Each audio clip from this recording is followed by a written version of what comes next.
Boa noite, galera. Boa noite, bom dia, boa tarde, boa madrugada. Bom, fiz uma modificação aí no motor Stirling, né? Aquele motor antigo, infelizmente eu tive que mexer na estrutura. Tive que pegar a estrutura daquele velho, que era essa aqui, né? Antigamente o pistão frio era aqui do lado, ó. Eu mudei isso aqui, coloquei um maior. Tive que aumentar mais aqui, né? Ficou agora aqui central, junto com o pistão quente, né?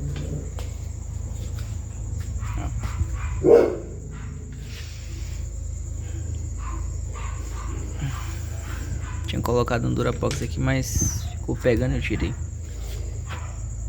Lá tá bem justinho lá na lata.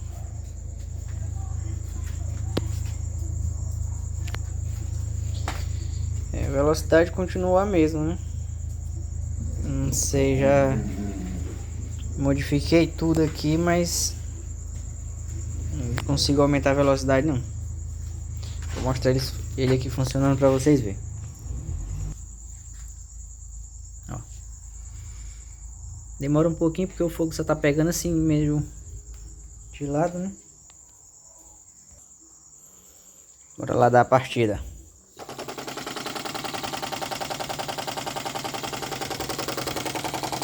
O vento fica pegando aqui no fogo, aí fica atrapalhando. Mas tá aí.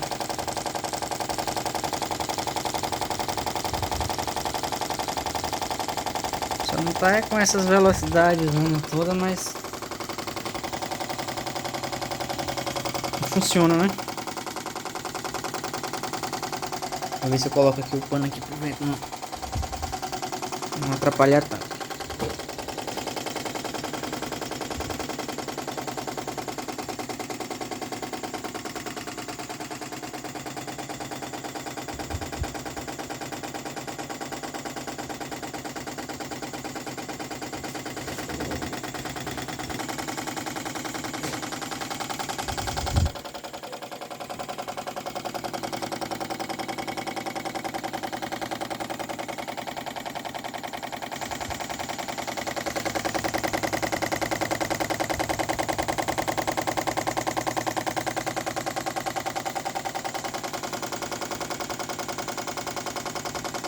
É isso aí, galera. Não desisto não.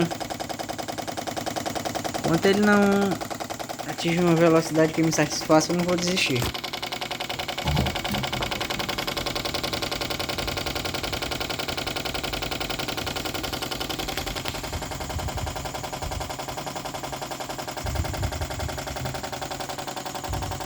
Qualquer coisa eu volto com vocês aqui, viu?